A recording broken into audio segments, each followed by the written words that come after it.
용용이의 경제학 교실. 안녕하세요. 용용입니다. 오늘은 시장 경제의 한계 두 번째 시간입니다. 그래서 우리가 보고 있는 파트가 어디냐면 이제 통합사회 고1의 통합사회 과정에서 5단원이 시장 경제 금융에서 두 번째 과정인 시장 경제와 경제 주체의 역할입니다. 그런데 저번 시간에도 이야기했던 대로 시장 경제와 경제 주체의 역할 단어는 시장 경제와 경제 주체의 역할 이렇게 두 가지로 나뉘거든요. 그런데 시장 경제라는 파트가에서 시장 경제 한 개만을 다루고 있었습니다. 그래서 그 전 시간에 자본주의의 전개 과정과 합리적 선택에서 자본주의의 전개 과정을 다룰 때 자본주의와 계획 경제 체제 그리고 시장 경제 체제와 시장 경제 체제에 대해서 이야기를 조금 했었고요. 아니죠. 자본주의 체제와 사회주의 체제, 그 다음에 시장 경제와 계획 경제 체제 이렇게 네 가지를 조금 구분해서 이야기를 했었고 아무래도 이제 자본주의 체제와 시장 경제 체제가 조금 더 잘 맞아떨어진다라는 이야기를 했었고 계획 경제 체제와 사회주의 체제가 조금 더 잘 맞아떨어진다라는 이야기는 했었습니다. 그래서 시장 경제의 한계는 크게 네 가지가 있고요. 독과점의 문제, 공공재, 공급의 부족, 외부 효과의 발생, 그 다음 경제적 불평등 이렇게 나와 있습니다. 책에는 이렇게 나와 있고요.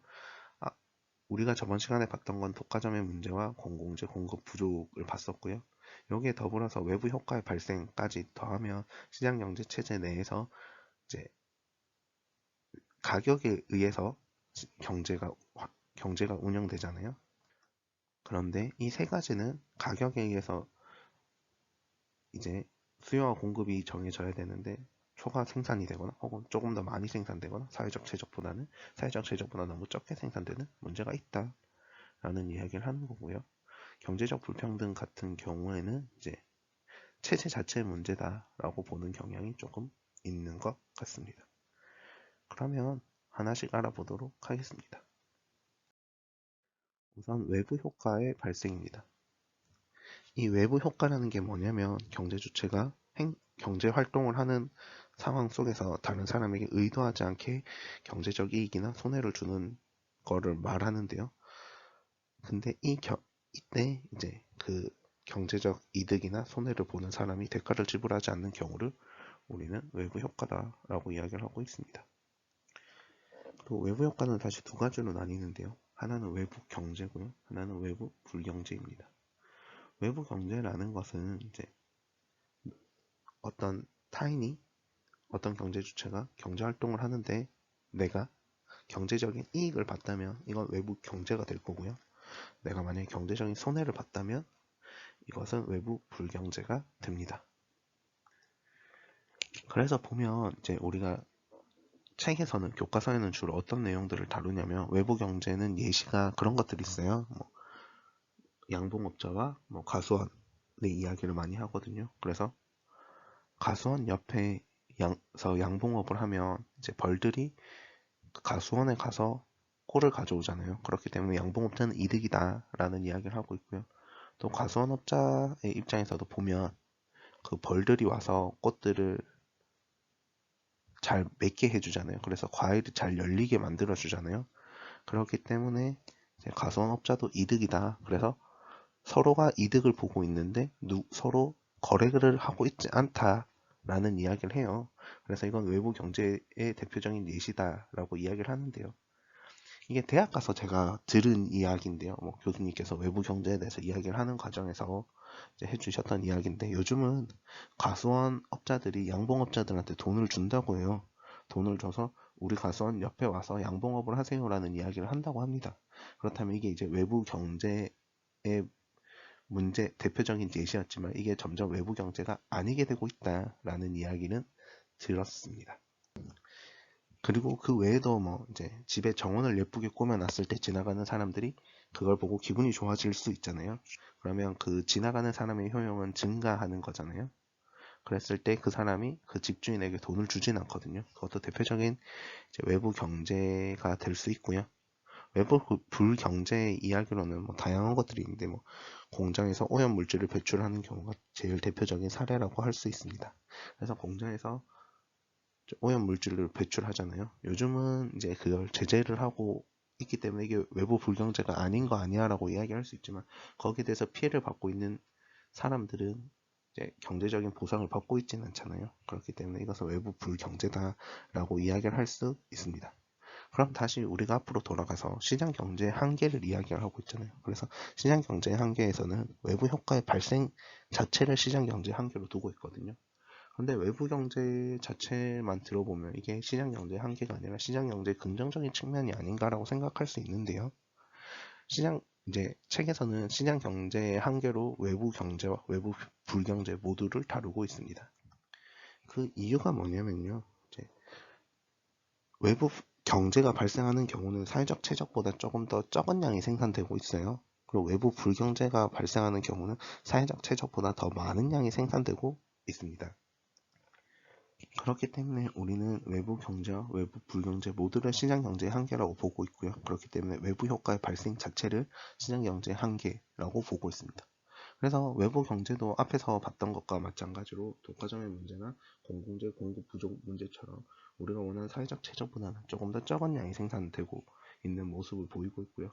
그와 반대로 외부 불경제는 우리가 원하는 사회적 최저보다는 좀 더 많이 생산이 돼서 문제가 되고 있다라고 이야기를 할 수 있습니다. 마지막으로는 경제적 불평등입니다. 책에서는 경제적 불평등이 시장 경제의 자유 경쟁은 경제적 불평등을 유발한다라고 나와 있고요. 경제적 불평등은 성취 동기로 작용할 수 있지만 사회 계층 간의 위화감 유발로 사회의 불안 요소가 될 수 있다라고 나와 있는데요. 저는 개인적으로 시장 경제의 한계로는 경제적 불평등이 들어오면 안 된다고 생각하고 있습니다. 이게 경제적 불평등이란 건 시장 경제 체제에서 주로 발생하고 있지만 시장 경제 체제의 문제가 아니라 자본주의 체제의 문제로 봐야 한다고 생각하거든요. 그래서 이 교과서를 만드는 과정에서도 시장 경제와 자본주의를 크게 구분하지 못했다라고 생각은 하고 있고요. 다만 시장 경제 체제 내에서 경제적 불평등이 자주 발생하니 이제 시장 경제의 한계로 잡아둔 것 같지만, 시장 경제는 제가 늘 이야기하지만 시장 내에서 수요와 공급에 의해서 그 가격에 의해서 경제 활동을 어떻게 하느냐를 정하는 거잖아요. 내가 경제 활동을 하는 과정에서 가격을 보고 어떻게 행동해야지라고 결정을 하는 체제거든요. 그렇기 때문에 이거는 시장 경제적 불평등과는 조금 거리가 있다라고 생각을 하고 있고요. 오히려 자본주의 체제로 넘어가서 자본주의 체제 내에서 우리가 말하는 생산 요소가 세 가지가 있잖아요. 토지 노동 자본 중에 누구는 노동만을 가지고 돈을 벌고 있고요. 누군가는 토지 노동 자본 모두를 이용해서 돈을 벌다 보니까 경제적 불평등이 발생할 수 있다라고 이야기를 해버리는 게 오히려 경제적 불평등에 대한 이야기가 좀 더 맞지 않나라는 생각을 하고 있고요. 좀 더 이야기를 하면 이제 시장 경제 체제의 문제 한계를 이야기하는 과정에서 우리는 시장 실패를 이야기하잖아요. 시장 실패의 대표적인 대표적인 원인이 네 가지가 있어요. 첫 번째가 독과점의 문제, 두 번째가 공공재의 문제, 세 번째가 외부 효과의 문제고, 네 번째는 정보 불평등을 이야기를 하고 있습니다. 정보 불평등이란 뭐냐면 이제 첫 번째가 정보의 비대칭성에 대한 이야기를 하고 있고요. 그로 인해서 역선택을 할 수 있다라는 이야기를 하거든요. 그래서 숨겨진 행동과 숨겨진 정보를 가지고 우리는 경제 체제 내에서 이제 모럴 해저드가 발생할 것이다 라는 이야기를 하고 있고요. 그 모럴 해저드가 발생하기 때문에 이제 사회적으로 효율이 떨어진다 라는 이야기를 하거든요. 그래서 이제 대학 와서 미시경제학이나 뭐 경제학 원론을 공부하는 과정에서는 이제 시장 실패의 원인을 경제적 불평등보다는 정보의 비대칭성이란 이야기를 조금 더 하고 있고요. 다만 책에서는 이제 경제적 불평등이란 이야기를 하고 있는데, 경제적 불평등이 뭐 그러면 문제가 아니냐라는 이야기를 하면 문제는 맞다라는 이야기를 드리고 싶지만 그 안에서도 이제 시장 경제 체제의 문제다라고 말하기보다는 이제 자본주의 체제의 문제다라고 보는 것이 조금 더 맞는 문제가 아닌가라고 생각을 하고 있고요. 그래서 어쨌든 경제적 불평등에 대해서 조금 더 알아보면, 이건 뭐 지극히 개인적인 생각이지만 우리 사회가 모든 걸 돈으로 보고 있지 않느냐라는 문제도 저는 조금 있다고 생각을 하고 있어요. 그래서 책에서도 경제적 불평등은 성취 동기로 작용할 수 있지만 사회 계층 간의 위화감 유발이나 사회 불안 요소가 될 수 있다라고 이야기를 했는데요. 이거는 이제 우리가 사람을 평가하는 과정에서 그 사람이 돈을 얼마나 버는지 자산이 얼마나 있는지를 가지고 평가하기 때문에 생기는 문제라고 저는 생각하고 있습니다. 그래서 우리 사회는 사실 돈보다 더 중요한 것들이 많잖아요. 그리고 우리가 이제 돈이라는 건 도구적 가치를 가지고 있어요. 그래서 우리가 인간이 추구해야 되는 궁극적인 가치와는 거리가 조금 있는, 우리가 정말 삶에서 필요한 것을 얻기 위한 이제 도구에 불과하다라고 이야기를 하고 있거든요.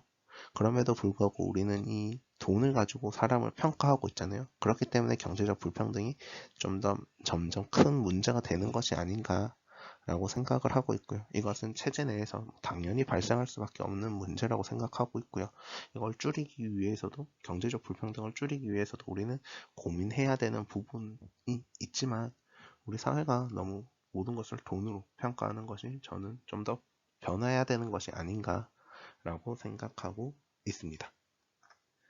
그래서 다음 시간에는 이제 경제적 불평등에 대해서 조금 더 이야기를 해보도록 하겠습니다. 이게 책에서는 시장 경제의 한계와 이제 경제 주체의 역할, 이렇게 두 가지로 나뉘어 있는데, 이제 기본 문제들을 보면 경제적 불평등에 대한 이야기를 조금 더 다르게 하는 게 있더라고요.